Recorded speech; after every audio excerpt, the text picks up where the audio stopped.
Di dunia yang sama, jaraknya lebih pendek. Tidak butuh waktu lama bagi Chu Feng dan yang lainnya untuk keluar dari susunan teleportasi. Pertama, dia datang ke tempat Bai Yunxing sendirian. Saudara Chu Feng. Melihat Chu Feng, Bai Yunxing buru-buru menyapanya, bersemangat. Dia juga merasakan aura yang menghapus segalanya sebelumnya. Karena dia khawatir tentang Chu Feng, dia secara tidak sadar menghubungkan krisis ini dengan Chu Feng dan klan Naga Totem.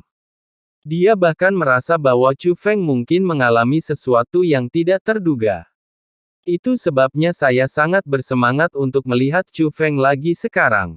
Maaf, saudaraku, karena membuatmu menunggu begitu lama, tapi untungnya, semuanya berjalan lancar. Saat Chu Feng berbicara, dia melemparkan putra Tai Sisingzong keluar dari tas Qian Kun. Saudara Chu Feng, kamu benar-benar.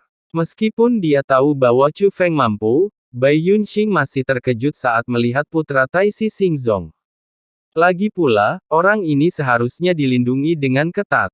Yang terpenting adalah putra Tai Sisingzong ditangkap, dan budidayanya benar-benar terselamatkan. Bai Yunxing, itu benar-benar kamu.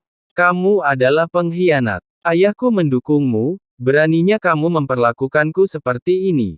Meskipun putra Tai Sisingzong ketakutan ketika melihat Chu Feng, dia menatapnya ketika Bai Yunxing tiba, dia segera mengertakkan gigi dan menunjukkan keganasannya. Mungkin karena menindas Bai Yunxing telah menjadi kebiasaan, bahkan dalam situasi seperti itu, reaksi pertama Bai Yunxing masih tetap sengit. Karena di matanya, Bai Yunxing bahkan bukan manusia, hanya sebuah toples obat untuk membantunya bertahan hidup. Namun, begitu dia selesai berbicara, Chu Feng menendang wajahnya dan tidak hanya menendangnya ke sudut.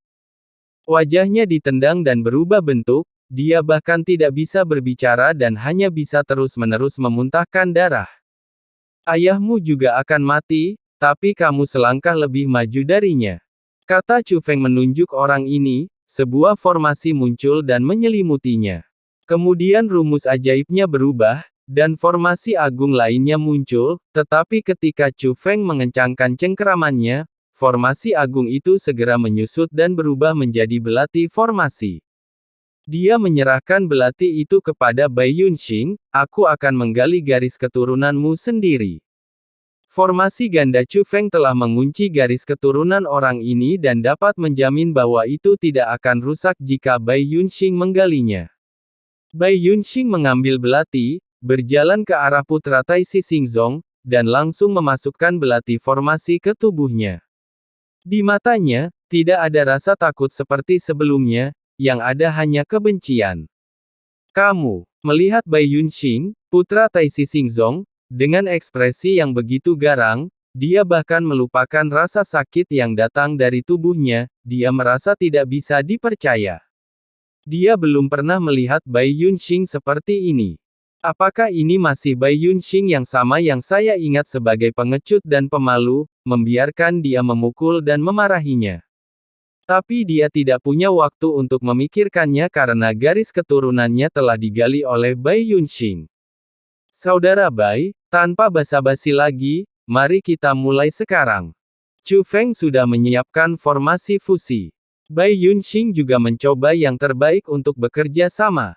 Segera, kekuatan darah memasuki tubuh lagi dan menyatu dengannya. Darah yang hilang kembali ke tubuhnya, dan kondisi Bai Yunxing membaik, setidaknya dia tidak terlihat seperti orang sekarat lagi. Hanya saja budidayanya, gagal kembali ke keadaan sebelumnya. Dibutuhkan proses yang panjang untuk memulihkan budidaya Anda. Tapi Bai Yunxing sangat puas dengan ini, jika bukan karena Chu Feng, dia pasti sudah mati. Saudara Chu Feng, jika kita bersaudara, jangan katakan apapun.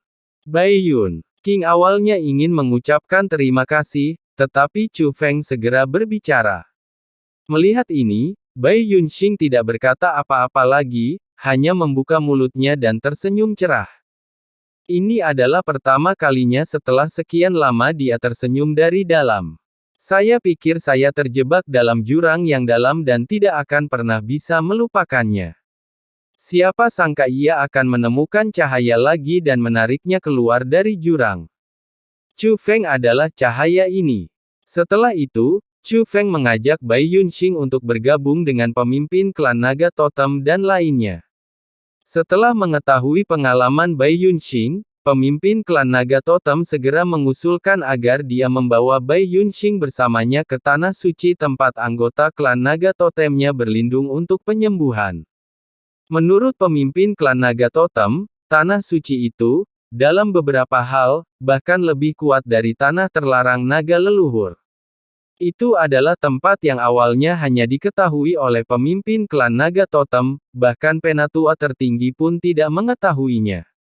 Anda hanya dapat memberi tahu pemimpin klan baru ketika pemimpin klan melewati tahta. Karena tempat ini merupakan tempat perlindungan yang disiapkan oleh pemimpin generasi pertama klan naga totem untuk klan naga totem jika terjadi kecelakaan. Jadi Long Lin dan yang lainnya tidak tahu tempat itu, di sana sangat aman.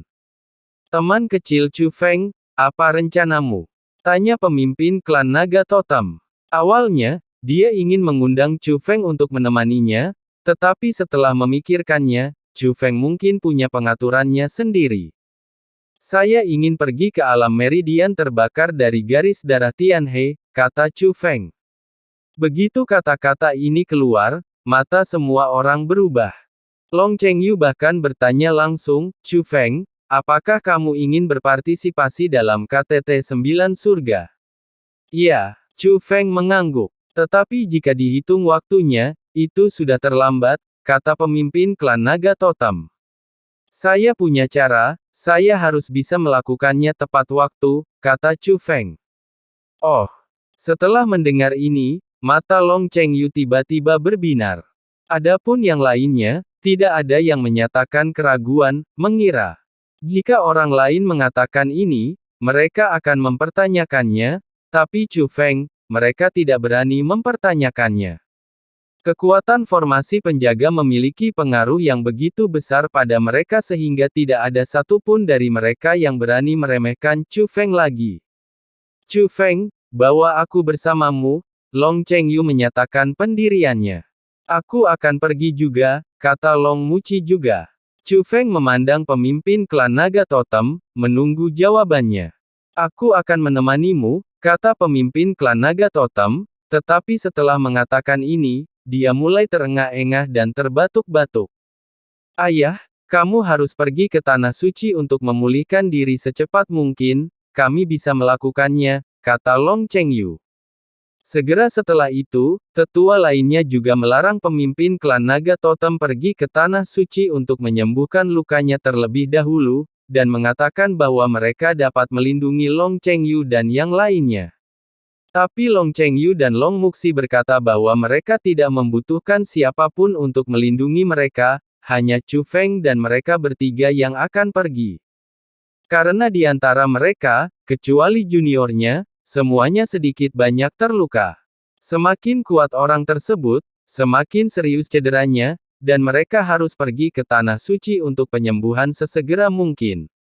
Jika kalian berdua tidak membutuhkan perlindungan, kalian akan menimbulkan masalah pada teman kecil Chu Feng, kata pemimpin klan naga totem. Hanya menimbulkan masalah, Chu Feng tidak takut masalah, kan Chu Feng? Long Chengyu memandang Chu Feng sambil tersenyum.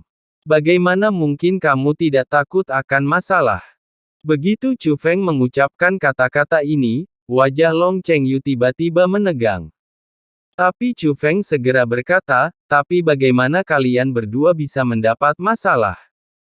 Haha, itu benar, bagaimanapun juga, aku Long Chengyu. Senyuman muncul di wajah Long Chengyu lagi.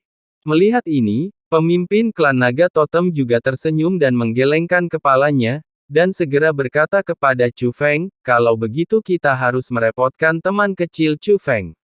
Begitu pemimpin mengatakan ini, Long Chengyu dengan penuh semangat melambaikan tangannya. Tinju dalam perayaan, dan bahkan wajah Long Musi juga menunjukkan sedikit kebahagiaan. Mereka mengerti bahwa ayah mereka telah menyetujuinya.